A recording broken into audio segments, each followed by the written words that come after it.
ഭാരതത്തിന് വിവിധ സംഭാവനകൾ നൽകിയ ഒരു സമൂഹമാണ് വിശ്വകർമ്മ സമൂഹം. നിങ്ങളുടെ എല്ലാം വീടുകളിലെല്ലാം ഇരിക്കുന്ന അല്ലെങ്കിൽ നിങ്ങളുടെ കയ്യിലിരിക്കുന്നതിനെല്ലാം അത് വിശ്വകർമ്മജൻ്റെ ഒരു സ്പർശമേക്കാത്ത ഒരു സംഭവം പോലും നിങ്ങളുടെ കയ്യിലുണ്ടാവില്ല. ആ സമൂഹത്തെ ഇത്രയേറെ ഭരണ പങ്കാളിത്തത്തിൽ നിന്ന് മാറ്റി നിർത്തപ്പെടുന്നത് എന്താണ് കാരണം? നമുക്കറിയാം, പല ഇന്നത്തെ രാഷ്ട്രീയ നിയമത്തിൽ രാഷ്ട്രീയ നേതാക്കന്മാർ 1, 2, 3, 4 സമാജങ്ങൾ കഴിഞ്ഞാൽ പിന്നെ അവസര സമത്വവും ഭരണ പങ്കാളിത്തവും എല്ലാം അവർക്ക് അന്യമാണ്. ഏതാണ്ട് ഈ 4 വിഭാഗങ്ങളാണ് നിയമസഭയിൽ 3.5 കോടി ജനങ്ങളെ നിയന്ത്രിക്കുന്നത് എന്ന് പറയേണ്ടി വരും.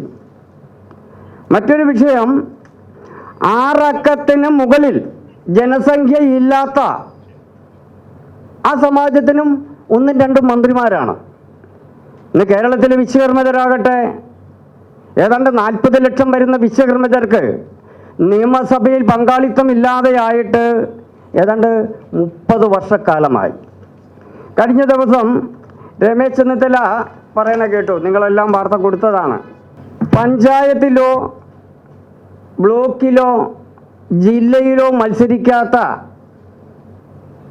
നേതാക്കന്മാരെ നിയമസഭയിലേക്ക് പരിഗണിക്കണമെന്ന് ആവശ്യപ്പെടരുത് എന്ന്. സത്യമാണ്. എന്താണ് അതിൻ്റെ പറഞ്ഞതിൻ്റെ അർത്ഥം? ഞങ്ങളെ ശല്യം ചെയ്യരുത് എന്ന് പറഞ്ഞാൽ അവർ മത്സരിക്കുന്നു, ജയിക്കുന്നു, തോൽക്കുന്നു, അവർ തന്നെ നിയമസഭയിൽ മതി എന്നല്ലേ ശരിക്കും?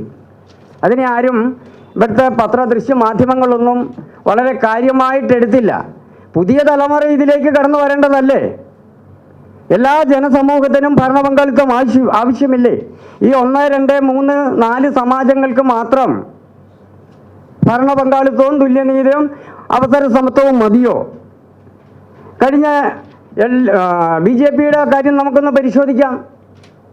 ഏതാണ്ട് 28,000-ഓളം സീറ്റുകളിൽ അവർ മത്സരിച്ചു. ഒരു സമാജം മത്സരിച്ചത് 9,700 പേരാണ്. സമാജം ഏതാണെന്ന് ഞങ്ങൾ പറയുന്നില്ല. ശരിയല്ലേ? ഇതാണോ തുല്യനീതി, അവസര സമത്വം? അപ്പം ഈ 1, 2, 3, 4 കഴിഞ്ഞിട്ടുള്ള ഈ സമാജങ്ങൾക്കെല്ലാം ഇവിടെ അധികാരമോ ഭരണ പങ്കാളിത്തവും ആവശ്യമില്ലേ? പ്രത്യേകിച്ച് വിശ്വകർമ്മജന ആവശ്യമില്ലേ? LDF ആകട്ടെ, അവർ പറയുന്നത് വർഗീയ മതേതരത്വം പറയുകയും വർഗീയ കക്ഷികളെ പിൻവാതിലിലൂടെ അതുപോലെ ചില മത അധ്യക്ഷന്മാരെ ചർച്ച നടത്തി അധികാരമുറപ്പിക്കുവാനായിട്ട് ശ്രമിക്കുന്നു.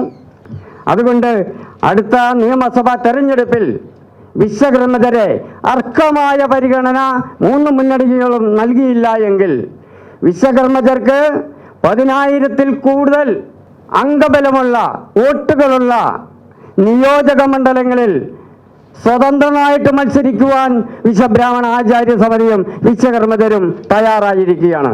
അതുകൊണ്ട് ഈ പ്രാധാന്യമർഹിക്കുന്ന, അതായത് എല്ലാ സമാജത്തിനും എല്ലാ സമൂഹത്തിനും അർഹമായ പരിഗണന ലഭിക്കുവാൻ വേണ്ടി വിശ്വകർമ്മജരുടെ ഈ ശബ്ദം പത്രദൃശ്യ മാധ്യമ സുഹൃത്തുക്കളെല്ലാം ഈ കേരളത്തിലെ എല്ലാ ജനതകളിലേക്കും എല്ലാ സമൂഹങ്ങളിലേക്കും എല്ലാ സമാജങ്ങളിലേക്കും എത്തിക്കുവാൻ നിങ്ങളുടെ എല്ലാം ആത്മാർത്ഥമായ സഹകരണം ആവശ്യമുണ്ട്.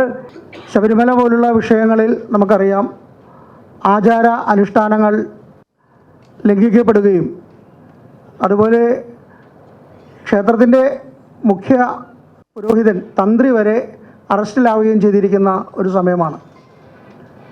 1818 ബഹുമാനപ്പെട്ട ചിറ്റൂർ അദാലത്തിലൂടെ വിശ്വബ്രാഹ്മണ സമൂഹത്തിന് ഇപ്പോൾ നിലവിലുള്ള ബ്രാഹ്മണ വ്യക്തികൾ, ബ്രാഹ്മണർ ചെയ്യുന്ന അതേ പൂജകൾ തന്നെ, അതേ ഹോമങ്ങൾ തന്നെ, അതേ ആചാര അനുഷ്ഠാനങ്ങളിലൂടെ ചെയ്യാനും ക്ഷേത്രങ്ങളിൽ പൂജിക്കാനും അധികാരമുണ്ട് എന്ന ഒരു വിധി ഉണ്ടായിട്ടുണ്ടായിരുന്നു. 1818 ചിറ്റൂർ അദാലത്തിലെ വിധിയാണ്. ആ വിധി പ്രകാരം അതിനുശേഷം കുറേ വർഷങ്ങൾക്ക് ശേഷമാണ് ക്ഷേത്രപ്രവേശന വിളംബര സമരമൊക്കെ ഉണ്ടായത്. ക്ഷേത്രപ്രവേശന വിളംബരമൊക്കെ നടന്നു. എങ്കിലും ഇന്നും ബ്രാഹ്മണ ആധിപത്യത്തിൽ തന്നെ ക്ഷേത്രങ്ങൾ കഴിയുകയാണ്. വിശ്വബ്രാഹ്മണ കുലത്തിൻ്റെ ആചാര്യനായിരിക്കുന്ന എൻ്റെ ഒരപേക്ഷ ഇപ്പോൾ അടഞ്ഞുകിടക്കുന്ന പുഷ്പാഞ്ജലി സ്വാമിയാരുടെ മുഞ്ചിറ മഠത്തിലേക്ക് നമ്മൾ നൽകുകയുണ്ടായി.